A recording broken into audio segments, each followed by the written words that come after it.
Hi Capricorn, welcome to Higher Source Tarot for a tarot reading for all Capricorn, Sun, Moon, Rising, and Venus. Thanks to everybody for all the support. I appreciate you all. And if you are new here, welcome to you. I post new readings on Friday, then again on Monday. So if a reading doesn't resonate, come back in a couple of days. You can watch a new reading. Fridays are always a general reading. So today's reading will bring in aspects of career, finance, moving, travel, and of course love.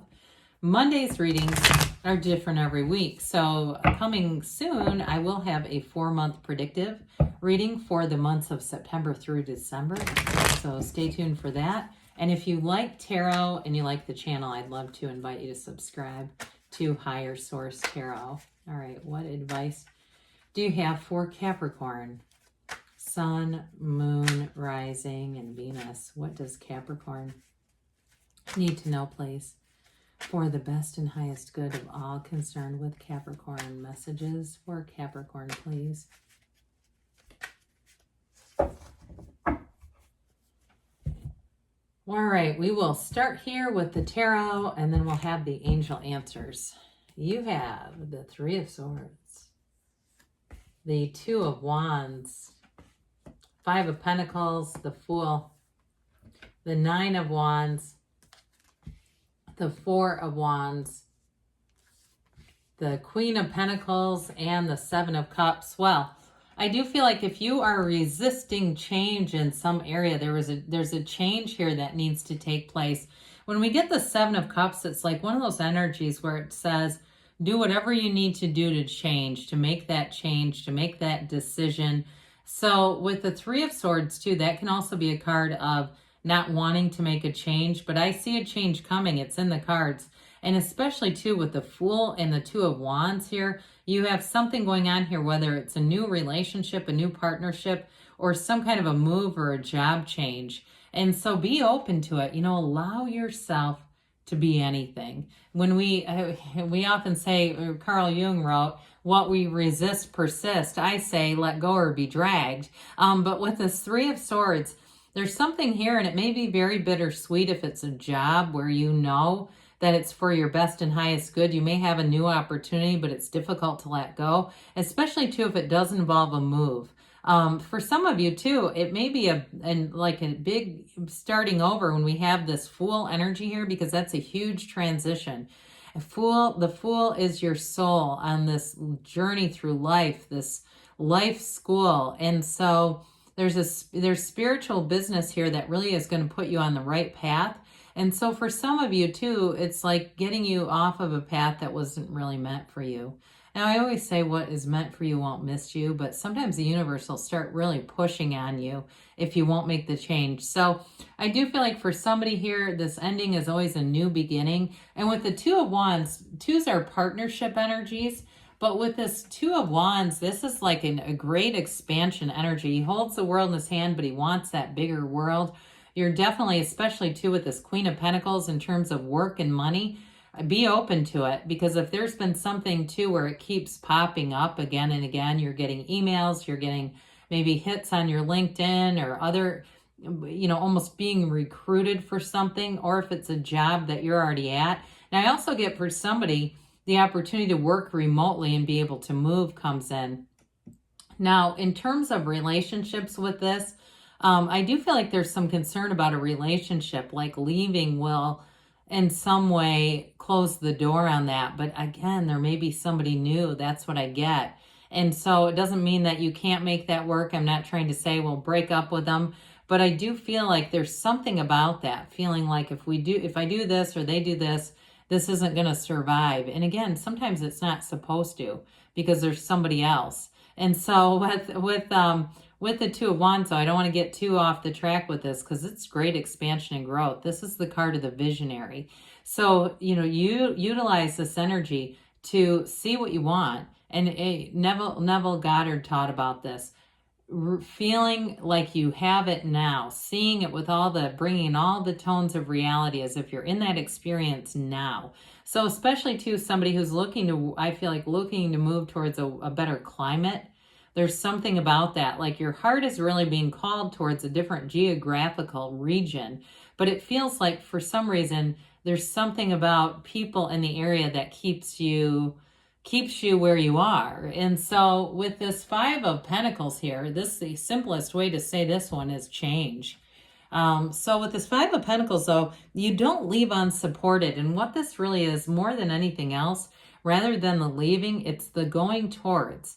Okay, it's not trying to get away from something you don't want. It's moving towards your real heart's desire and your life's purpose.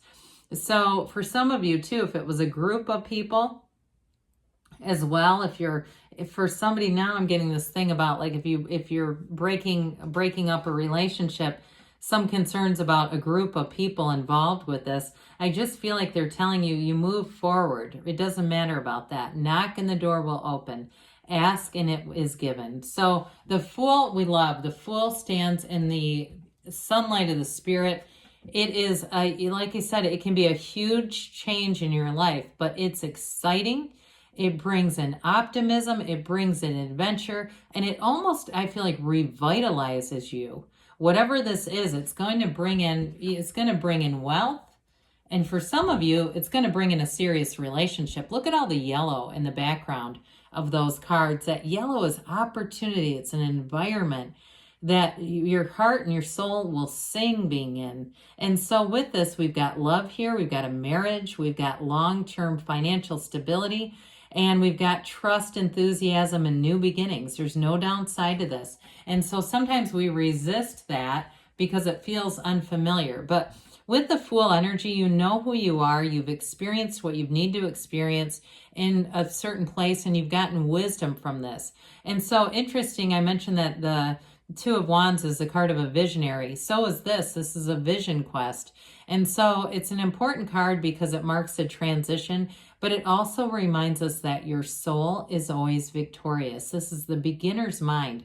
And so in this energy too, you've released all the resistance. You're ready to take that leap of faith. You're ready to have a brand new, fresh, clean start, whatever it is.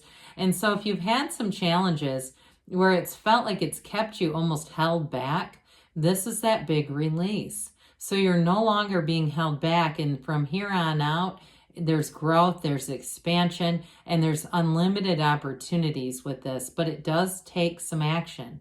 Okay, if we keep repeating the same cycle over and over again, it's very difficult to allow this energy to manifest in our lives. So the Nine of Wands shows that struggle, but it shows you having a conquering spirit. Okay, you don't give up with this. You find new opportunities. And so especially with the expansion and growth of the Wands, you don't give up here. But I do feel like you've learned what you've needed to do in that environment, whether it was a relationship, a job, a situation where you were living. You've gotten all the lessons that you've needed to there. And so with this nine, the nines are about completion and realizations. It's goal accomplishment in some ways. So I do feel like, again, it's given what you've needed it to and what you were supposed to get. And it's going to be time to move on. So with the Four of Wands, fours are stability. I always say it's like the four legs of the table. This is a card of great synchronicity. So pay attention to those synchronicities. If there's, certain places that keep coming up into your awareness that you've dabbled in, thought about moving to, or certain, number synchronicities, especially because the universe doesn't communicate in spoken word because we wouldn't be able to receive that. It always is in the level or on the level that we can receive and interpret it. But with this is joy. It's absolute celebration, expansion. It is law of attraction energy. So again, you're going to create, if you feel like you've got this happy, joyful heart, that's what you're going to draw into your awareness. This is a wedding too, by the way. So for some of you too, if it's a marriage that you're contemplating, and there's going to be a move associated with that, and there's some bittersweet feelings, that word keeps coming up, related to that, it's like they say, just be in the joy of the journey. Allow yourself to feel the wholeness of this, the beauty of this, the love that's here, because this is all about expansion. Now, in terms of a career, I was going to say this and I got a little sidetracked. It's a stepping stone. So there's going to be more opportunities. So the more you allow yourself to move forward, the more opportunities will come as a result, as a direct result of those actions. So with the Queen of Pentacles here, we've talked about this a little bit already. The Queen of Pentacles brings in stability in all areas of your life. It's like being very proud of your achievements too. So soak up that energy. Now, this Queen of Pentacles, you know, it's being very much at peace with material possessions. So the things that you're able to attain, you're going to feel good about. You know, you're going to feel like, hey, I earned those, I deserve those.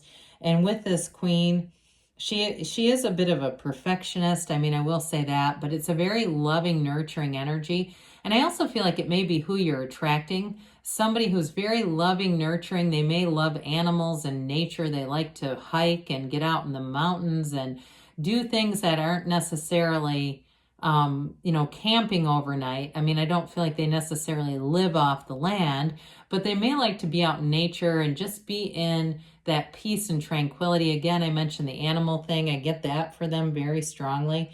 But it's definitely an energy where you're going to feel like you've got it all coming together. So with the Seven of Cups, we already talked about this one a little bit. It is an energy too where we don't want to get stuck in this and kind of floundering in choices. It's really like, hey, let's make a decision here.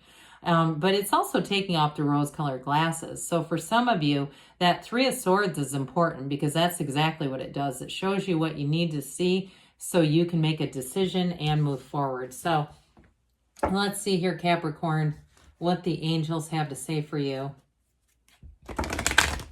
What else does Capricorn need to know here, please? Messages for Capricorn, Sun, Moon, Rising, and Venus. Oops, there.